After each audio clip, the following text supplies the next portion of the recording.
It had been months since rebels had overthrown their longtime dictator Muammar Gadhafi, but it seemed like Libya's new government had done little to win the loyalty of its people.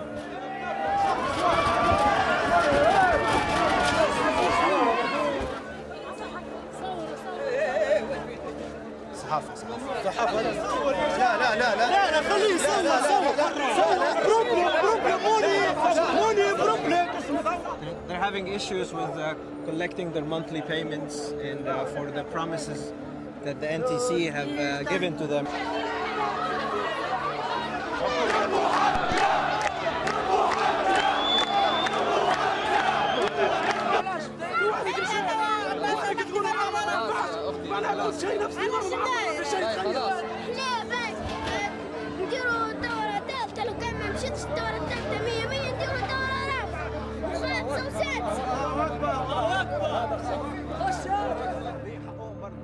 As an oil-rich country packed with armed rebels who were wary of authority, Libya had left the door open to extremist groups hungry for power.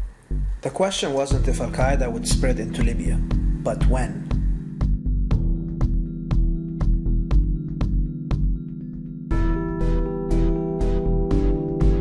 A few weeks earlier, we had encountered the first sign that the consequences of the Arab Spring could be more sinister than we first imagined. We were in Benghazi, the origin of the revolution. The black flag of Al-Qaeda was flying on top of the city's courthouse. I snapped off several photographs and was stopped by a guard. He said, "Whomever speaks ill of this flag, we will cut off his tongue." Now I was really curious.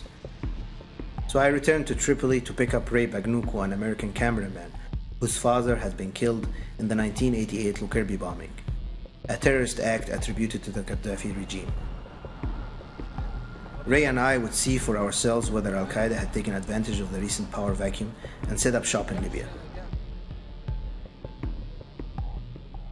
As we drove through Tripoli, we saw that whole neighborhoods were still in ruins. A transitional government had been put in place to coordinate the rebuilding effort, but some of the leaders were known for their criminal reputations. A man named Abdel Hakim Belhaj had been appointed leader of the Tripoli Military Council. Belhaj was a former mujahideen in Afghanistan who had returned to Libya in 1992 to lead the notorious and radical Libyan Islamic Fighting Group. Besides a series of spectacular and unsuccessful attempts to assassinate Gaddafi in the 90s, the group was known to share its ranks with several high-ranking members of Al-Qaeda. Years later, Belhaj was jailed and tortured by Gaddafi's secret police and released as part of a de-radicalization effort in 2010. أما من ناحية الإسلام فنحن شعب ننتمي الذين ينتمون إلى دين واحد وهو الإسلام. هذا الأمر نريد أن يتم تناوله بكل راحة وأريحية. We decided to leave the capital for Benghazi, where we had first seen the Al-Qaeda flag. When we arrived at the Tripoli airport, we found that it was still under the control of the Zintan Martyrs Brigade, one of the most heavily armed factions of rebels that had helped take Tripoli. So we're trying to get into Tripoli airport now, and the commander here allowed us to get in. Assalamu alaikum. The airport is not just the main point of entry into Libya. It also houses a stockpile of Gaddafi's man-pads. Man-pads may sound like an adult diaper, but they actually stand for Man Portable Air Defense Systems.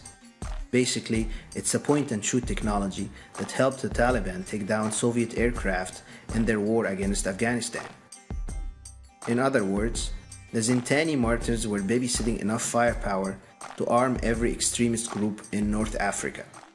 I was asking him about the anti-aircraft missiles, the thermal guided missiles, and he said, yes, we have a lot of them, and they're not willing to give it back until they have a stable government and an organized army. So far, it's under their control, it's within their position. طيب عايزين صورة كلنا مع بعضينا كده. Okay. These are the Zintani Rebel Brigade, and they're here protecting Tripoli International Airport. And They are looking for a better future. So hopefully this is New Libya and their new government. And long live Libya. Takbir! Takbir!